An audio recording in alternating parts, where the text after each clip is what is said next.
J'ai tiré à bout portant. Il a foncé sur moi. Il avait vraiment une énergie inouïe, ce type-là. J'ai tiré une deuxième fois, il a continué à foncer sur moi. Une troisième fois, il a commencé à enfoncer, mais il courait encore sur moi. Et la quatrième fois, là, j'ai tiré dans la tête ou dans la nuque, je sais pas, j'ai pas bien vu. Et là, il est tombé, le sang qui pissait avec le truc dans la main, avec le patin. L'homme qu'il vient d'abattre il y a quelques instants s'appelait René Bousquet.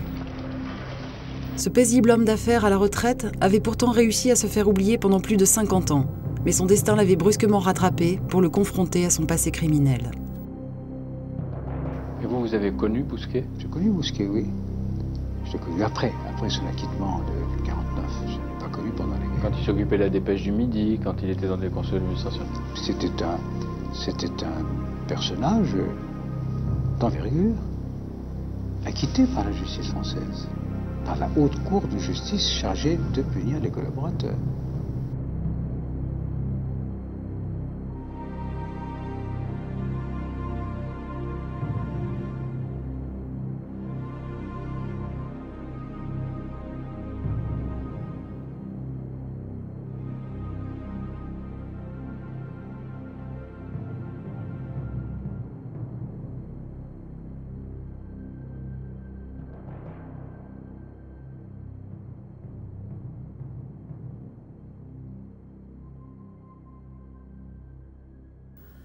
Nous sommes le 21 juin 1949. La Haute Cour est réunie au Palais de justice de Paris pour l'avant-dernier procès de la collaboration, celui de René Bousquet.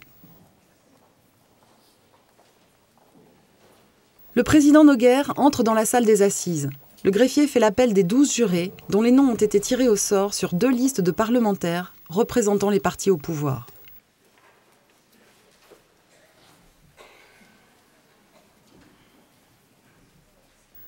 L'acte d'accusation est dressé par le procureur général, Fred Damicourt. Bousquet René, 39 ans, né le 11 mai 1909 à Montauban, Tarn-et-Garonne, ancien secrétaire à la police au ministère de l'Intérieur du gouvernement de Vichy. Vous êtes accusé d'indignité nationale et d'actes de nature à nuire à la défense nationale. René Bousquet, voilà de quoi vous êtes accusé. Maintenant, vous allez entendre les charges qui vont être produites contre vous. Lorsque la guerre éclate en 1940, vous avez 30 ans et vous occupez le poste de secrétaire général de la Marne. Vous n'êtes pas mobilisé, mais évacué lorsque le département est occupé par les troupes allemandes.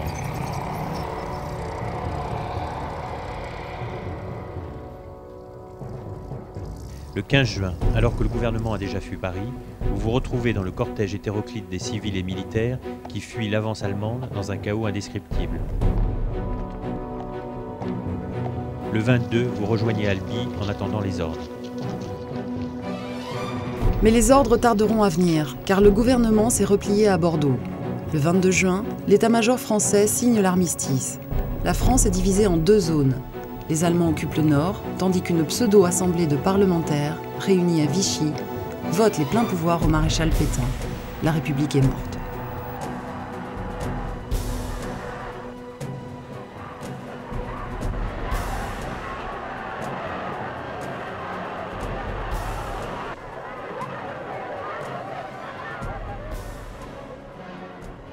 Le 24 octobre, la brève poignée de main échangée entre le maréchal Pétain et Hitler à Montoire marque le début d'une collaboration active avec l'occupant. Exhibant les signes extérieurs d'un État souverain, le maréchal installe son gouvernement dans les palaces vieillots de la station thermale. Mais derrière ce décor d'opérette se met en place une réalité beaucoup plus sinistre. Avec la Révolution nationale, c'est une politique d'exclusion et de répression contre tous ceux qu'on désigne comme l'anti-France et qu'on accuse de mettre en péril l'œuvre de redressement national. Le gouvernement qui s'installe donc à Vichy le 10 juillet 1940 et qui va prendre le nom d'État français a un rapport très singulier à la police. Il a terriblement besoin de police plus que tout autre régime. Pourquoi ? D'abord parce que c'est un régime autoritaire et antidémocratique, donc qui va valoriser les valeurs d'ordre ou ce genre de choses.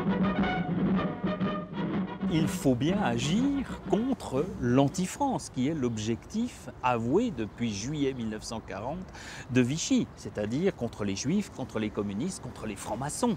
La Légion des volontaires français contre le bolchevisme s'est constituée. Sa première réunion a lieu au Vélodrome d'hiver.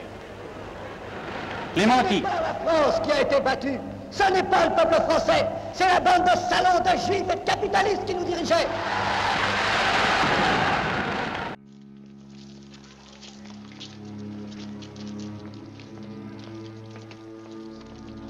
Aux mots succèdent les actes. Les Juifs sont exclus de l'administration, de la radio, de l'enseignement. Leurs biens sont placés sous séquestre, les commerces et leurs entreprises sont arianisés. On appose la mention juif sur les cartes d'identité. Des rafles de Juifs sont organisées en mai, en août et en décembre 1941.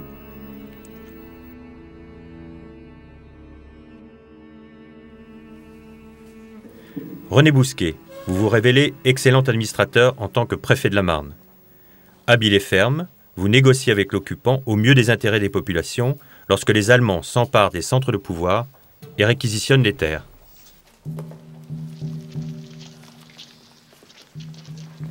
Durant l'été 41, vous recevez Scapini, un proche de Laval, chargé des prisonniers de guerre. En reconnaissance de vos états de service, on vous nomme préfet de la région Champagne le 26 août 1941. Il apparaît donc que pendant toute cette période de votre vie administrative, rien ne puisse vous être reproché. Renaissance française. À l'hôtel de ville de Vichy, le maréchal Pétain réunit tous les préfets de France pour recevoir leur serment de fidélité. Comme tous les autres préfets de France, Bousquet prête serment à Pétain. La formule de serment. Je jure fidélité à votre personne et je m'engage à exercer ma charge pour le bien de l'État selon les lois de l'honneur et de la probité. Sous la pression des Allemands, Pétain charge Laval de former un nouveau gouvernement. Laval devient à la fois chef du gouvernement, ministre des Affaires étrangères et ministre de l'Intérieur. C'est un retour en force car il contrôle maintenant l'ensemble des forces de police. Laval, c'est un politique professionnel, un politicard d'ailleurs, diraient ses adversaires de Vichy. C'est quelqu'un qui a occupé énormément de fonctions ministérielles sous la Troisième République. Il n'a aucun mépris à l'égard des fonctionnaires, bien au contraire. Et la meilleure preuve, c'est qu'il désigne à la tête donc des forces de répression René Bousquet.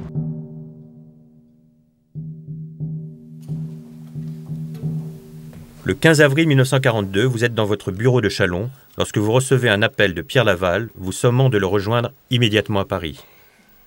Lorsque M. Laval m'a parlé de ma venue possible à l'intérieur, la première question que je lui ai posée est celle de savoir s'il allait, oui ou non, s'engager dans une politique de collaboration active. M. Laval m'a répondu « non ». J'ai demandé à Laval « est-ce que vous allez appeler autour de vous des hommes émanant des partis collaborationnistes ?» Il m'a répondu « si des hommes comme vous viennent avec moi, non. Sinon, je ne sais pas ce que je pourrais faire. J'ai besoin d'un fonctionnaire musclé pour tenir tête aux Allemands. » Et en effet, quelques jours plus tard, Pierre Laval le nomme secrétaire général à la police. En changeant de fonction, Bousquet va changer de registre et jouer un rôle capital dans les événements tragiques qui vont suivre. Paris. Arrivée de M. Heydrich, général des SS, chef de la sûreté, représentant du Reich à Prague, chargé par le chef des SS et de la police allemande, M. Himmler, d'installer dans ses fonctions M. Oberg, général de division des SS et de la police en territoires occupés. Les deux nazis débarquent à Paris pour mettre en œuvre l'organisation de la déportation des Juifs allemands réfugiés en France.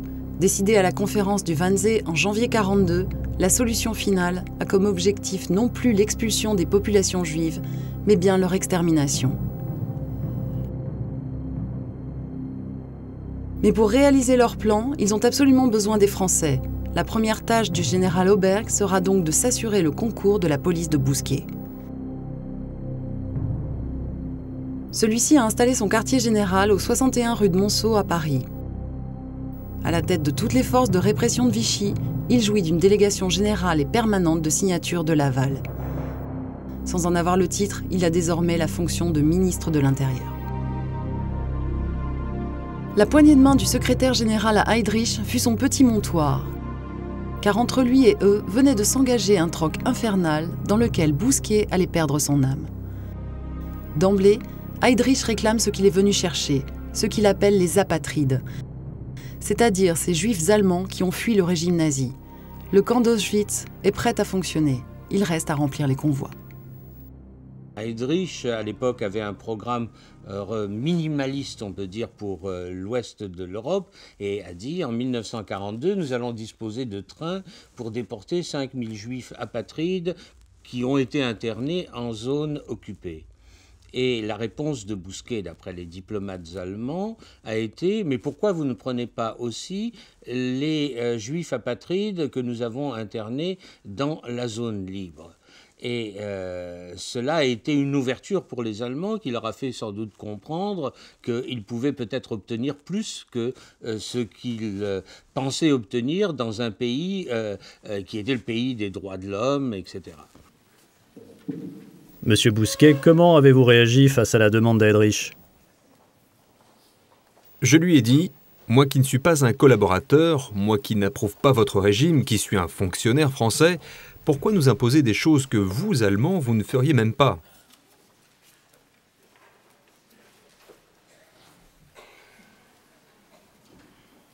Nous avons pourtant les preuves qui prouvent que vous êtes prêt à collaborer. Par exemple, cette lettre que vous adressez à Aubert. Je vous cite. Vous connaissez la police française, je suis persuadé que réorganisée sur des bases nouvelles et énergiquement dirigée, elle est susceptible de rendre les plus grands services. Déjà, dans de nombreuses affaires, vous avez pu constater l'efficacité de son action. Je suis certain qu'elle peut faire encore davantage. La grande idée de Bousquet, c'est une reconquête nationale et administrative de la répression. Je m'explique. Reconquête nationale, ça veut dire c'est nous Français qui devons faire le boulot. Refuser que les Allemands nous donnent des ordres, c'est la police française qui doit montrer et faire le travail contre ceux qui sont les ennemis communs des Allemands et de Vichy, les Juifs, les francs-maçons, les communistes. Le mal vient de ce que les Français, dans leur plus grande partie, ne savent pas reconnaître les Juifs. S'ils le savaient, ils se tiendraient sur leur garde. La question ne se poserait pas si, par exemple, les Juifs avaient la peau bleue. Eh bien, on leur impose l'étoile de Sion. Et lorsque le 29 mai, Laval décrète le port de l'étoile jaune obligatoire pour tous les Juifs de la zone occupée, comment réagissez-vous? Laval m'a fait venir dans son bureau. Il est en réunion avec Darnan. Ils évoquent le port de l'étoile jaune en zone libre. Soudain, Laval me demande ce que j'en pense. Je lui ai dit... Mais, monsieur Laval, en aucun cas je ne pourrais m'associer directement à des ordres pour marquer ainsi des Français, pour les désigner à l'ennemi. Mais en ce qui concerne la livraison des Juifs allemands, vous n'avez pas hésité. Les Allemands me disaient « Si très rapidement vous ne nous remettez pas les ressortissants israélites allemands de zone libre, nous arrêterons les Israélites français qui se trouvent en zone occupée. » Il semble bien qu'il se soit engagé au cours de ces négociations avec celui qu'il appelle le général Auberg, il en a plein la bouche, le général Auberg, a livré donc, en échange de cette indépendance, de cette souveraineté, de cette indépendance de la police française, de son armement aussi, de sa formation des écoles de police, de livrer donc, pour montrer qu'elle est efficace, cette police française, qu'elle est capable de comprendre aussi les affaires juives, donc 30 000 juifs. Et c'est là le poids le plus lourd de la responsabilité de Bousquet, c'est qu'il va plonger des dizaines de milliers de fonctionnaires français dans des missions infâmes qu'ils ne faisaient pas, sauf à la préfecture de police, c'est-à-dire arrêter des gens pour des délits philosophiques, francs-maçons, des délits politiques, communistes, ou pour un délit encore plus invraisemblable, la religion des grands-parents, les Juifs. Le 16 juillet 1942, exceptionnellement, nous étions uniquement, ma maman, ma sœur et moi dans l'appartement. Il doit être, je pense, 4 heures du matin ou 5 heures au plus tard, mais pas plus tard. Hein. Et on frappe à la porte. Ma maman se lève, moi j'étais à côté, ma sœur dormait encore. Elle va à la porte et elle demande qui est, évidemment. Elle dit c'est la police. Elle demande qu'est-ce que c'est et elle dit on vient arrêter votre mari. Et là je vois ma mère qui ouvre la porte et qui dit « Mais mon mari, vous l'avez déjà arrêté. Il était au camp de Pithiviers et il est déjà parti en destination inconnue. » Et alors eux, sans se démonter, mais vraiment froidement, ils disent « C'est pas grave, c'est vous et vos enfants. » Et on nous a emmenés, manu militari, mais vraiment manu militari, dans la cour de l'immeuble, où devant l'immeuble attendaient des autobus. Ceux qui nous ont arrêtés étaient des policiers en uniforme. Je n'ai pas vu de milice, je n'ai vu que des gendarmes, que la police. Tous en uniforme, aussi bien dans les bus, aussi bien que quand nous sommes arrivés au Vélodrome d'hiver.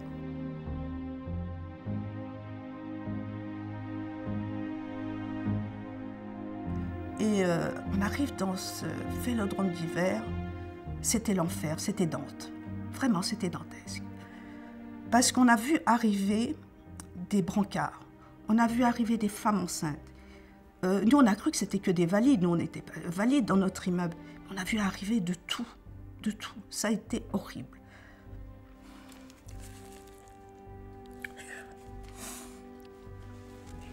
Je me souviens avoir demandé à ma maman, j'avais besoin d'aller aux toilettes.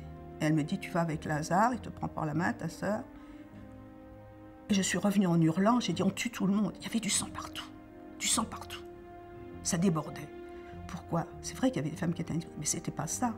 Les femmes s'avortaient en espoir de pouvoir sortir.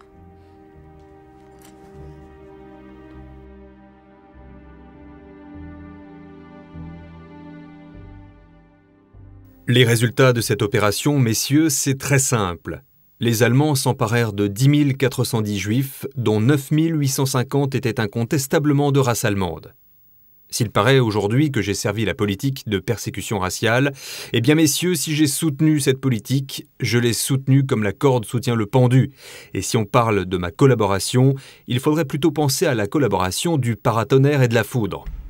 Mais on a arrêté moins de juifs adultes qu'on ne l'espérait. La police française n'était pas enthousiaste, les policiers de base. Ce qui fait que 9 000 au lieu de 22 000. Ce qui fait qu'on a pris leurs enfants français avec eux.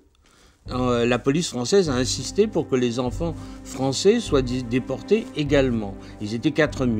Ils ont bien entendu indiqué que c'était par mesure humanitaire, mais tout de suite les Allemands ont dit on ne pourra pas déporter les enfants en même temps que les parents parce qu'on n'a pas encore le feu vert de Berlin pour déporter les enfants. Eh bien, les dirigeants français, Le Gay, délégué de Bousquet, a pris la responsabilité d'accepter et les enfants ont été déportés après les parents en étant laissés d'abord séparés de force de leurs parents et puis ensuite en étant laissés dans une affreuse détresse matérielle, hygiénique, morale et affective, etc. Et ils ont été déportés tout seuls, mélangés à des adultes venant de la zone libre. C'est une tragédie atroce.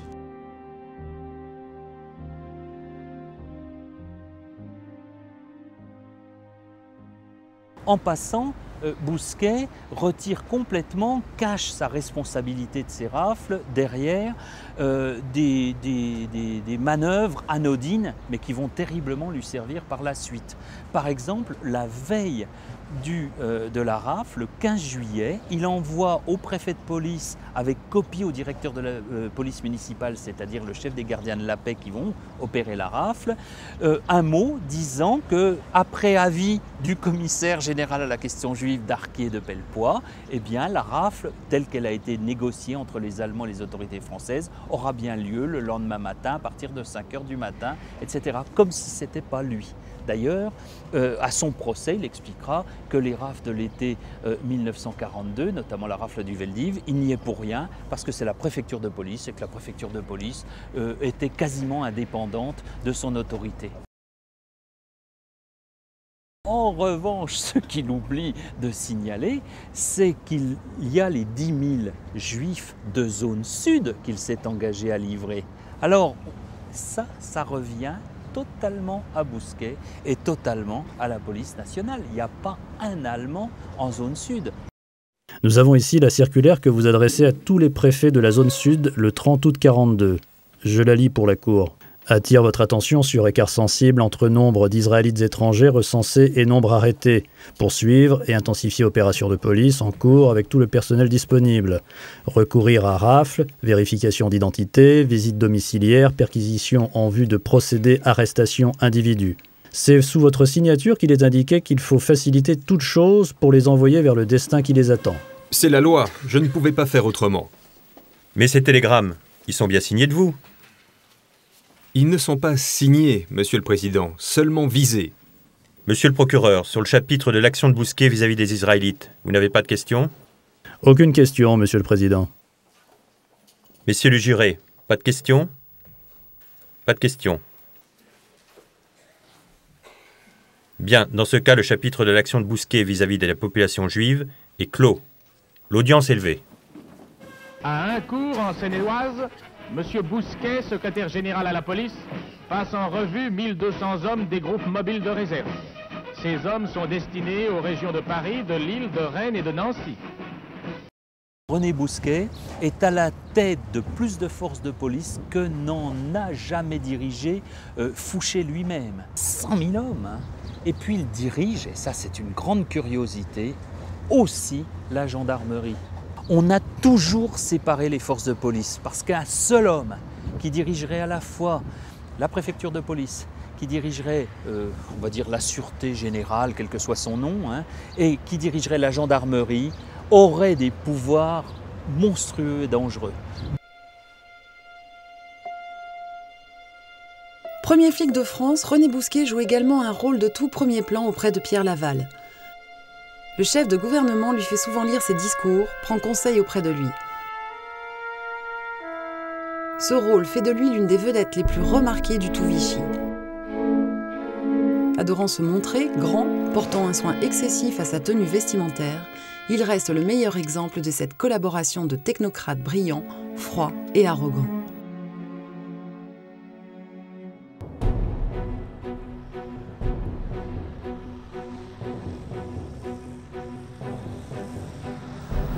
Après le débarquement allié en Afrique du Nord fin 1942, les Allemands décident d'envahir la zone sud et d'occuper Marseille. Début janvier 1943, une opération de vaste envergure se prépare pour nettoyer les quartiers du Vieux-Port. Et quand les Allemands arrivent et qu'ils sont victimes d'attentats, eh bien, ils décident qu'on va ramasser toute la population du Vieux-Port, qu'on va la transférer, en gros 40 000 personnes, en totalité au camp de Compiègne, nord de Paris, qui est le point de départ de la déportation, et qu'on va tout raser.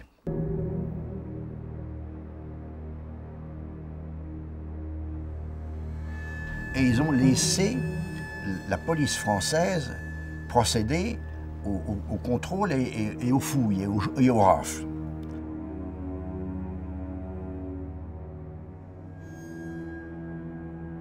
Il y avait des hommes qui tenaient leur enfant par la main ou dans les bras, plus jeunes.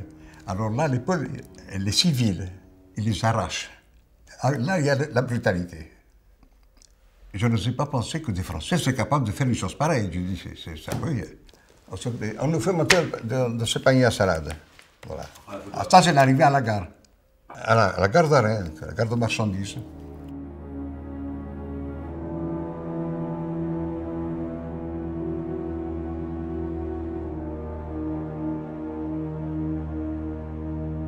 Auberg était là, avec Bousquet.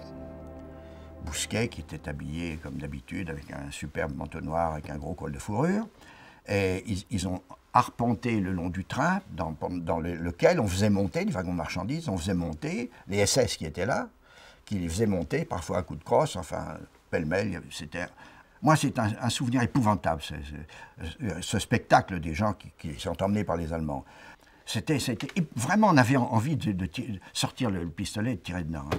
Je vous assure que c'est une envie que j'ai eue, hein, mais bon, ça aurait été ridicule, on s'en fait tous massacrer. Juste à l'entrée du wagon, je monte dans le wagon. Cet homme-là, il me dit « Passe la main, tu es crevé. » Il est crevé dans la main. Il me passe la main.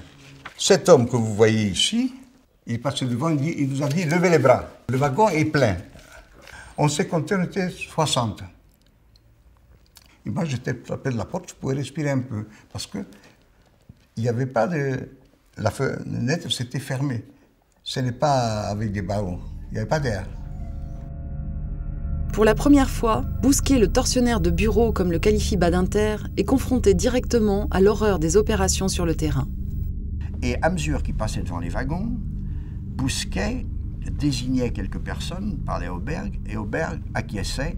On faisait descendre, c'était les gens les plus mal en point. Et on assiste à ce paradoxe qui est tout à fait typique de Vichy. C'est que cet homme, qui, quelques mois plus tôt, a envoyé à travers toute la zone libre des télégrammes combinatoires pour qu'on fasse la chasse aux Juifs sans pitié. Bousquet. Et le même bonhomme va, là, sauver probablement la vie d'une centaine de pauvres malheureux. Mais à l'été 43, le vent tourne. Début juin, De Gaulle et Giraud forment un gouvernement provisoire à Alger et le 17 août, les Américains débarquent à Messine.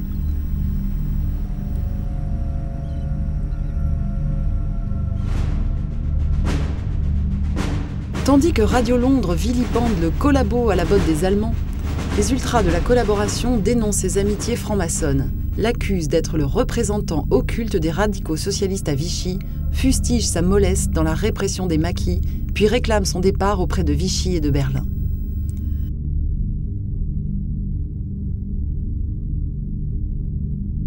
Le 3 décembre 1943, la Dépêche du Midi titre sur l'assassinat de son directeur, Maurice Sarraut. L'émotion est considérable. Fondateur du Parti radical toulousain, il était devenu l'un des personnages les plus influents de la région. Bousquet est touché personnellement car c'est Sarraut qui a guidé ses premiers pas dans les coulisses du pouvoir avant la guerre. Pour lui, cet assassinat sonne comme un avertissement. Il se doit de réagir énergiquement. Bousquet, il ne met pas 10 ans pour trouver. Il trouve les assassins plus vite qu'on a trouvé Colonna. Plus vite, beaucoup plus vite. En 3 jours, il a trouvé les assassins. Ce sont des miliciens. Miliciens, à genoux. Il les fait arrêter tout de suite. Darnand, Joseph Darnand, qui était le chef de la milice, demande la libération de ces miliciens. À qui? À Bousquet. Il dit, vous les libérez. Et Bousquet refuse. Non, je ne les libérerai pas. Ils sont en prison, ils vont être jugés comme assassins de Sarraut. À ce moment-là, Darnand se retourne vers les Allemands et les Allemands font pression sur Laval pour que Bousquet soit viré et remplacé par Darnand. Bousquet, se sachant tomber en disgrâce, ordonne quelques libérations, détruit ses archives, puis démissionne. Joseph Darnand est nommé à son poste le 31 décembre 1943.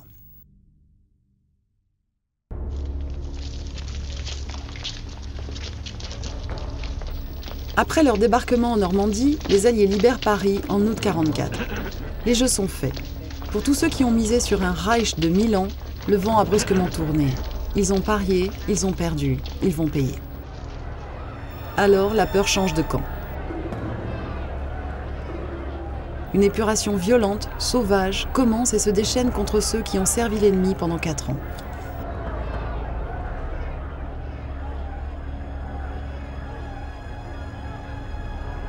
Pour éviter tout débordement, De Gaulle met en place dès novembre 1944 une juridiction d'exception, la Haute Cour de justice, destinée à juger Pétain et les 108 ministres et hauts fonctionnaires du régime de Vichy.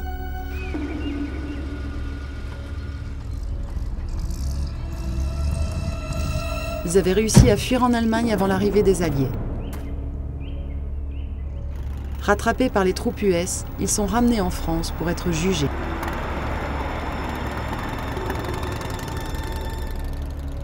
Les nazis étaient venus chercher Bousquet à son domicile 3 jours après le débarquement allié de Normandie. Le général Auberg avait mis à sa disposition 2 voitures, une pour sa famille, l'autre pour ses effets personnels. Il fut alors conduit en Bavière, où il demeura pendant 1 an en résidence surveillée, jusqu'à l'arrivée des Américains. Il arrive à Paris le 18 mai 1945. On lui notifie son inculpation pour atteinte à la sûreté de l'État et pour trahison. Puis il est incarcéré à Fresnes.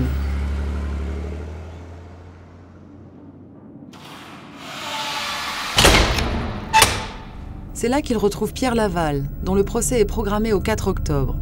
Il est jugé à la hâte, puis exécuté le 15.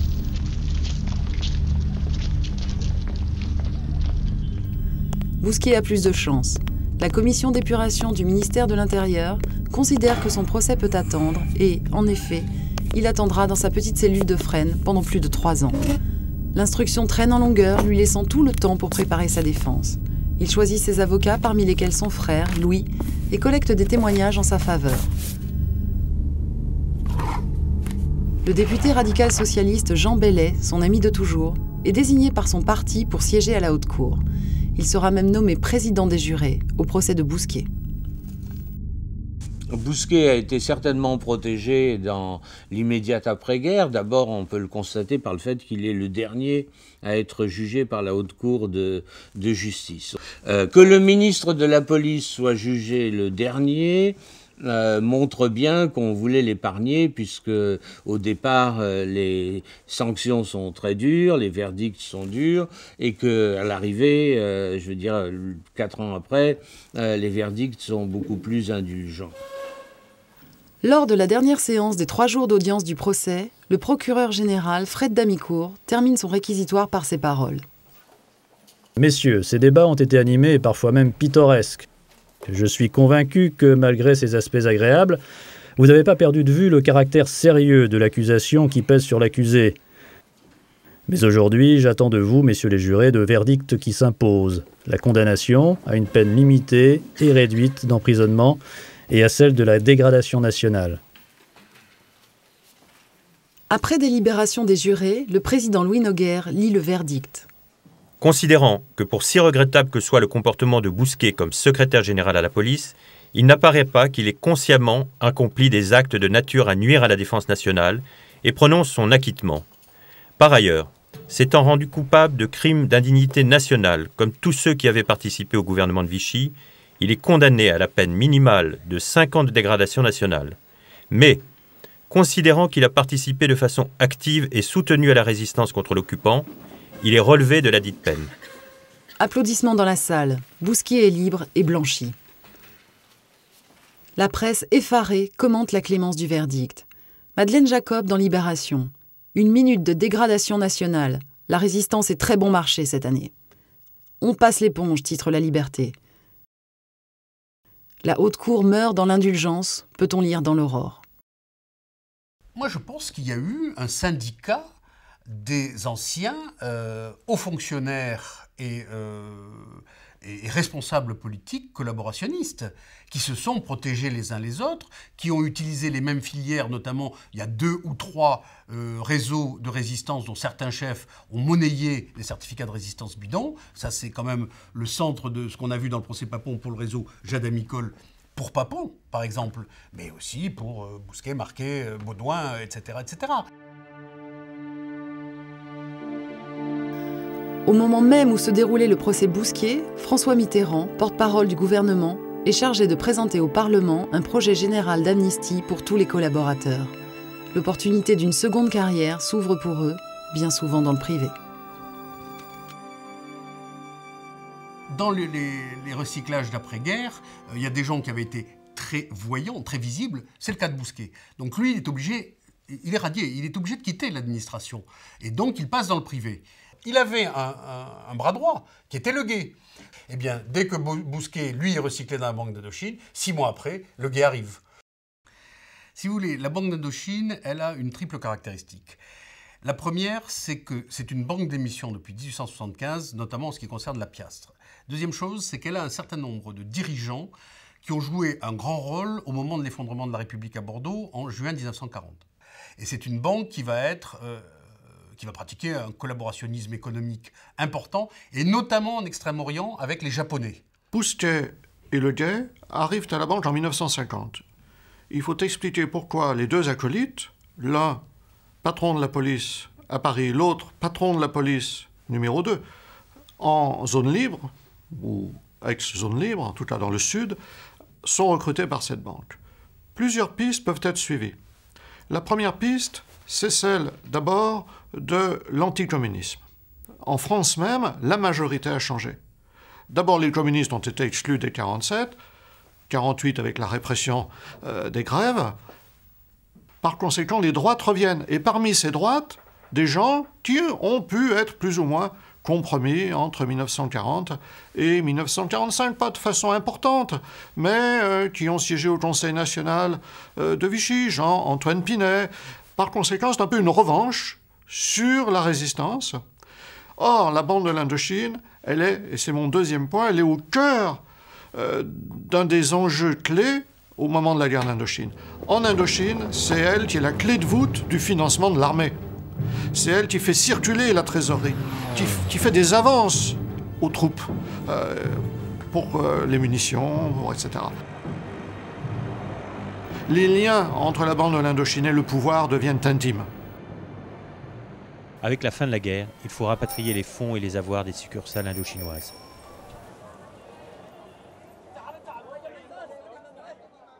Bousquet et Leguet, qui ont été habitués à gérer avec rigueur l'administration dans la préfectorale, puis arrestation et déportation, sont des hommes de dossier, de rigueur, de gestion, de statut, des gens, statut des Juifs jadis, statut juridique. Ce sont des hommes de l'ombre, discrets, efficaces, compétents, à qui l'on confie ce qu'on appellerait aujourd'hui le back-office de toutes les opérations de reconversion de la banque Indochine en banque métropolitaine, en grande banque d'affaires métropolitaine.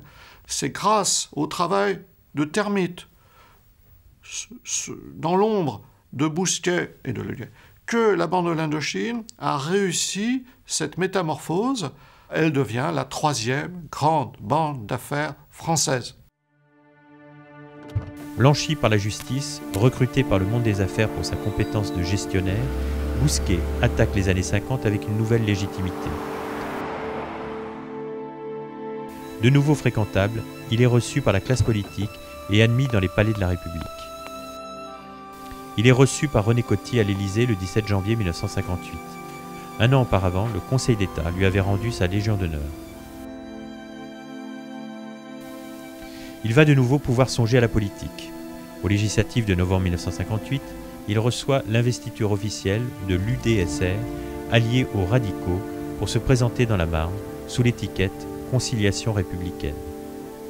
Ce parti, présidé par François Mitterrand depuis 1953, a longtemps joué l'arbitre des majorités de la 4e République. Il a en commun avec les autres partis de centre-droit et de centre-gauche l'antigaullisme, l'anticommunisme et la sauvegarde des colonies françaises. À sa grande déception, Bousquet se fait battre sévèrement par le candidat gaulliste.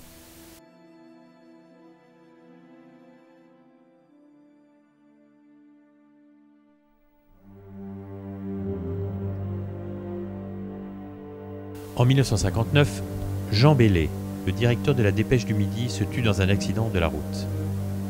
Avec lui, Bousquet perd un de ses plus fidèles soutiens. On se souvient en effet qu'il n'a pas hésité à soutenir Bousquet lors de son procès en 1949. Cette amitié qui est née, elle est née avant la guerre, elle continue pendant la guerre, alors que Bousquet est chef de la police de Vichy. Et quand Bousquet est à haute cour, ils le défendent.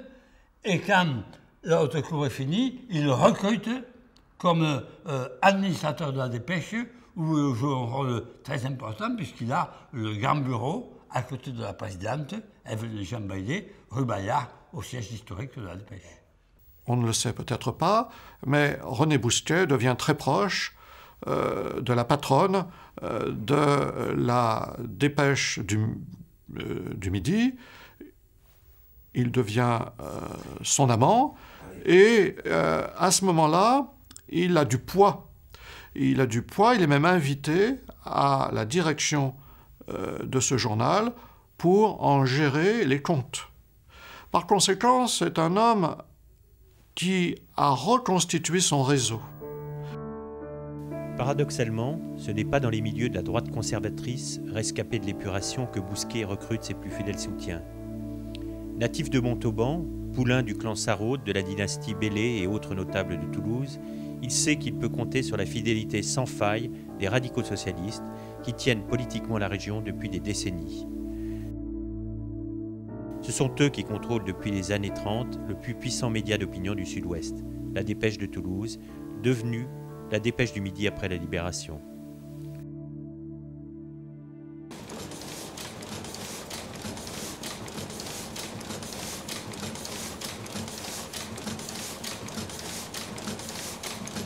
Le quotidien fait et défait les députés et les conseils généraux de la région.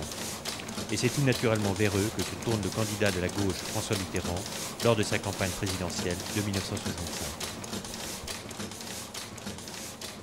Les liens Bousquet-Evelyne-Mitterrand sont des liens d'intérêt réciproque. Parce que être l'ami d'un journal qui a le monopole de l'information écrite dans 7 départements, pour un type qui veut être président et qui sera président, ça compte. Mitterrand sait qu'il ne pourra l'emporter que s'il réussit à fédérer toutes les forces de gauche autour de sa candidature. Bousquet représente d'ores et déjà un de ses meilleurs ambassadeurs auprès des radicaux du Sud-Ouest. Ce qu'on sait, c'est que Bousquet et Evelyne Bailey ont financé, de l'aveu même d'Evelyne Bailey, la campagne de François Mitterrand en 1965 à hauteur de 50 millions de centimes de l'époque, donc 500 000 nouveaux francs. Ça, c'est quelque chose qu'ensuite François Mitterrand a appris et il en a gardé une grande reconnaissance à Evelyne Bailey et à Bousquet. Et c'est pour cela, d'ailleurs, qu'il finissait toutes ses campagnes électorales à Toulouse, en souvenir de ce don de 65.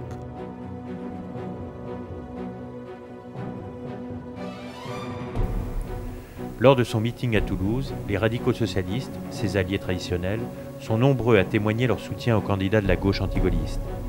On distingue René Bousquet, assis près de la tribune, juste derrière Robert Fabre, le député de l'Aveyron et la tête de file du Parti radical.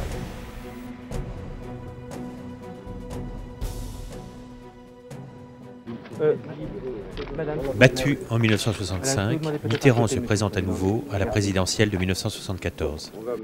Attendez, une ou deux de plus, s'il vous plaît. Quelques semaines avant le premier tour, le candidat du Parti socialiste invite un photographe du Point, Manuel Bidermanas, à venir faire une série de clichés illustrant ses moments de détente dans sa résidence secondaire de Latché.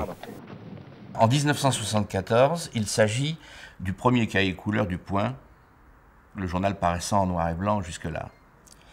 Et donc, comme je suis plus proche de Mitterrand que des autres candidats, je décide de partir alors que je suis chef de service, faire les photos moi-même, comme je faisais d'habitude pour Mitterrand, enfin sur Mitterrand. Et donc, c'est lui qui choisit l'heure et le jour de ce rendez-vous. Le président de la République, le candidat à la présidence de la République est là, son épouse Danielle est là. Ici, en principe, c'est le docteur Martin et René Bousquet et Danielle Gouzerénal, l'épouse de Roger Hanin. Et ici, c'est Christine Claire qui travaillait à ce moment-là au Point avec moi. Pour ce qui concerne l'intimité de ces deux personnes, il est évident qu'il les voyait souvent, d'après moi. J'ai même cru, pendant longtemps avant que ça paraisse, j'ai cru que c'était des amis intimes qui étaient de passage. Et donc, ils mangeaient avec nous, voilà, point. Quand on dit que c'était un ami, est-ce que c'était un intime de François Mitterrand? Mais non, c'était pas un intime. Ou un ami? On dit la relation amicale. Écoutez, on dit ce qu'on veut dire. Non mais vous, mais votre non, vérité. La chronologie commande. Bousquet redevient un libre citoyen, très introduit dans les milieux politiques et dans les milieux financiers, de banque, dès les années 50, et dans les milieux de presse. Et il est considéré comme un ami par plusieurs chefs de gouvernement, qui sont de l'être républicain. Et jusqu'en 1978, aucune question ne sera posée. Je vous répète qu'en 1957, le Conseil d'État lui restitue sa Légion d'honneur. Et donc pendant toute cette période, les 28 ans, tout le monde le reçois, on le voit s'il veut. Vous aussi, vous. Comme beaucoup de... Moi, je l'ai rencontré certainement avec d'autres personnes. Je n'ai pas fait le compte, mais enfin au moins 10 ou 12 fois. Il n'y avait donc pas amitié. Mais il y avait de la considération. Il y avait de l'estime. Cette estime-là n'a certainement pas été affectée par quoi que ce soit. Est-ce que François Mitterrand appréciait René Bousquet? Beaucoup. Beaucoup. Il estimait le caractère, l'intelligence, la puissance d'esprit. Mais, le 28 octobre 1978, coup de tonnerre. L'Express publie une interview explosive de Dartier de Pellepoix, l'ancien commissaire de Vichy aux affaires juives.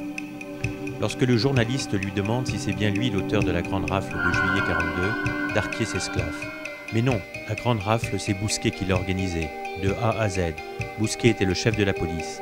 C'est lui qui a tout fait. Vous savez comment il a terminé, Bousquet? Il a écopé de 5 ans d'indignité nationale. Il aurait aidé la résistance. Quelle farce. Encore une fois, si je me permets, vous ne regrettez pas une peu de négligence ou de légèreté? Mais pourquoi? Parce qu'à partir de 78, quand on a commencé à dire... Darquet-Pellepoix ou d'autres, vous... Non, Darquet-Pellepoix, ce n'est pas pour moi un témoin, mais les bruits me sont revenus aux oreilles, sur lequel le rôle de René Bousquet dans l'affaire du Veldiv était quand même beaucoup plus lourd que l'on le supposait, et qu'il n'aurait peut-être pas valu l'acquittement de 1949. Bon, dans le cadre de mes fonctions et de mes responsabilités, nous ne nous sommes plus jamais vus. À Indo-Suez, l'agitation n'est pas moindre. Des tracts d'un comité antifasciste sont distribués lors de manifestations qui se déroulent devant le siège de la banque. On y lit le slogan « Ein Reich, ein Volk, ein Bousquet ». Bousquet démissionne finalement d'Indo-Suez le 29 janvier 1979 en demandant qu'on lui expédie son courrier chez lui de manière à ne pas avoir à revenir boulevard Haussmann. De son côté, Serge Klarsfeld poursuit toujours son objectif, l'inculpation de René Bousquet. Il doit pour cela produire de nouvelles preuves, de nouveaux documents, afin d'ouvrir une action judiciaire.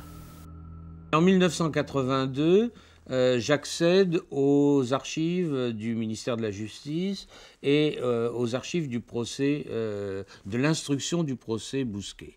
Et je trouve beaucoup de documents sur la question juive, et je me rends compte qu'un document essentiel n'a pas été produit au cours de cette instruction, et que ce document exprime le rôle décisif qu'a eu Bousquet dans la question juive du côté français, de mettre la police et l'administration au service de l'occupant. Ce document, c'est le procès-verbal de la réunion du 4 juillet 1942. En le produisant, Klarsfeld obtenait enfin la requalification du chef d'inculpation en crime contre l'humanité. Va-t-on parvenir pour la première fois en France à juger un Français pour crime contre l'humanité et à travers lui la politique anti-juive du régime de Vichy?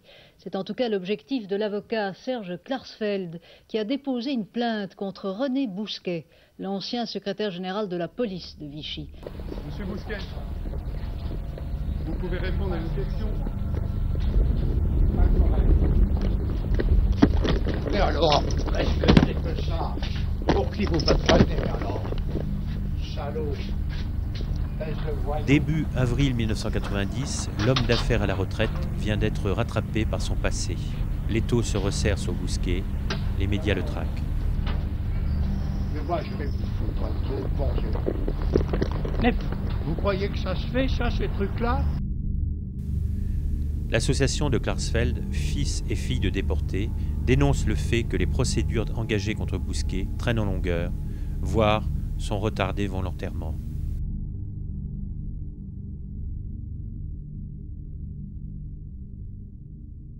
Pour Bousquet, on s'est rendu compte aussi que Bousquet était protégé. Quelques années plus tard, quand le président de la République a accordé une interview à El Kabbach, eh bien, il a reconnu qu'il avait freiné les procédures pour crimes contre l'humanité. Et ces procédures, c'était Papon et Bousquet. Quand vous lisez que vous avez quelquefois recommandé, même oralement, Monsieur le Président de la République, à vos ministres de la Justice, de freiner les procédures judiciaires? Absolument, c'est vrai. Ce genre de procédure judiciaire-là, c'est-à-dire celle qui ravivait toutes les plaies. Mais oui, c'est vrai, je s'en prends la responsabilité. Mon devoir est de veiller à ce que les Français se réconcilient. Alors, Monsieur Kirchmann, vous avez été ministre délégué à la Justice. Hier soir, Monsieur Mitterrand a dit, c'est vrai, pour certaines instructions portant sur cette période, j'ai demandé à ce que soit retardé un certain nombre d'instructions. Vous n'aviez jamais dit que ces instructions avaient été retardées. Est-ce que c'est exact? J'ai toujours parlé pour ce que je connais. Je n'ai été au ministère de la Justice que pendant 5 mois, et il est vrai que 15 jours après mon arrivée, le parquet a soulevé le problème de la compétence, c'est-à-dire le problème de la juridiction qui avait qualité pour juger Bousquet. Auparavant, je répète solennellement que moi, Georges Kiechmann, car c'est de moi, et de moi, fils de déportés juifs, que pour faire un coup médiatique s'est servi à l'époque Maître Klarsfeld. Moi, le président Mitterrand ne m'a jamais rien demandé, et que moi, je n'ai jamais rien demandé à quelque magistrat que ce soit. Et je jure donc sur la mémoire de mon père que je ne suis jamais intervenu. Un mot, Monsieur Clarkson. Il n'en demeure pas moins que ces procédures ont été retardées d'une façon éclatante. Klaus Barbie a été jugé rapidement, il était allemand. Le Guet, Papon, Touvier, ça a duré très longtemps. Et nous avons été très malheureux de vous retrouver ministre délégué à la justice. On ne va pas reprendre la querelle.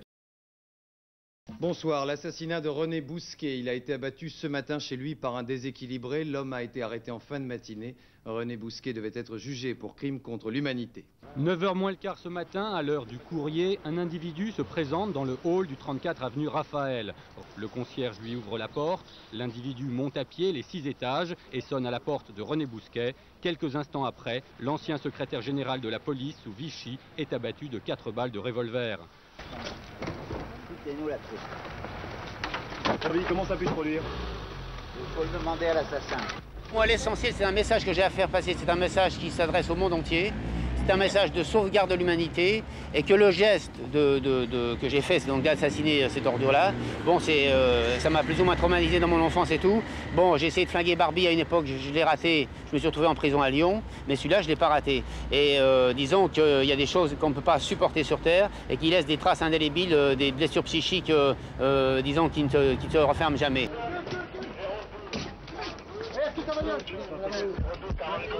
Voilà. Attendez 2 secondes.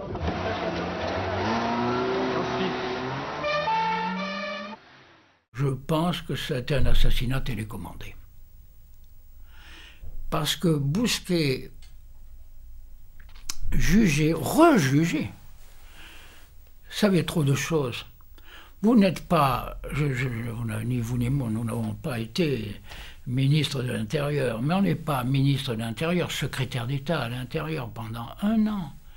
1 an d'une époque tragique, 42, sans savoir beaucoup de choses sur les gens qui sont au pouvoir. Et que Bousquet ne pouvait pas avoir de procès sans mettre en cause beaucoup de gens qui avaient gommé une partie de leur passé. Bousquet, on lui aurait posé ces questions, voyons, sur ses relations avec M. Mitterrand. On lui aurait posé des questions sur ses relations avec X, Y ou Z. Et c'était très embarrassant, qu'est-ce qu'il aurait dit? Alors bon, il parle plus. Il parle plus.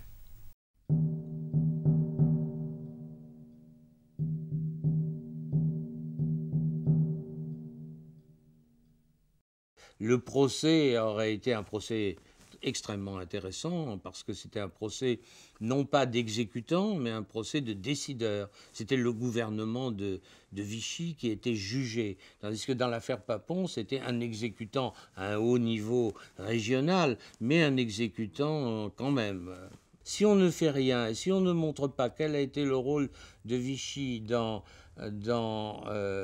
l'aide aux Allemands pour la mise à mort de familles innocentes, etc., eh bien, on va vers une réconciliation peut-être de 2 France, la France de Vichy et la France de Gaulle, de la Résistance. Et ça, je suis tout à fait contre. Je n'ai pas envie de voir le portrait de Pétain à côté du portrait de Gaulle. Au bout du compte, quel est votre propre jugement sur le régime de Vichy? Est-ce qu'il y a des choses qui sont aujourd'hui, pour vous, condamnables et je veux dire irréparables? Mais écoutez, ça fait combien de fois que je le dis? La première chose condamnable pour Vichy, c'est d'avoir tiré un trait sur la République. Encore une fois, pourquoi la République? Pourquoi la France ne demanderait-elle pas pardon des crimes et des horreurs qui ont été commises à cette époque-là, parfois en son nom? Non, la République n'a rien à voir à ça. Et j'estime, moi, en âme et conscience, que la France, non plus, n'en est pas responsable. Que ce sont des minorités activistes qui ont saisi l'occasion de la défaite pour s'emparer du pouvoir et qui sont comptables de ces crimes-là. Pas la République, pas la France. Est-ce que vous encouragez tous les historiens? Donc je ne ferai pas d'excuses au nom de la France. Oui. La question qui demeure est celle de la mémoire. Plus encore que les déportés eux-mêmes, ce sont leurs enfants qui réclament la condamnation officielle des crimes de Vichy. Le dépôt d'une gerbe à la mémoire des victimes est jugé comme un symbole insuffisant aux fils et filles de déportés qui réclament le pardon.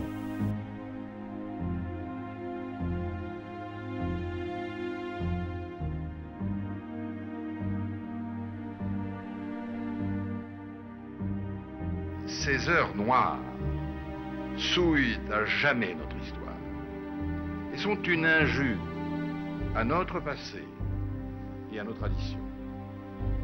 Oui, la folie criminelle de l'occupant a été, chacun le sait, secondée par des Français, secondée par l'État français. Il aura donc fallu attendre 50 ans pour qu'un chef de l'État daigne enfin demander le pardon aux victimes de ces crimes atroces.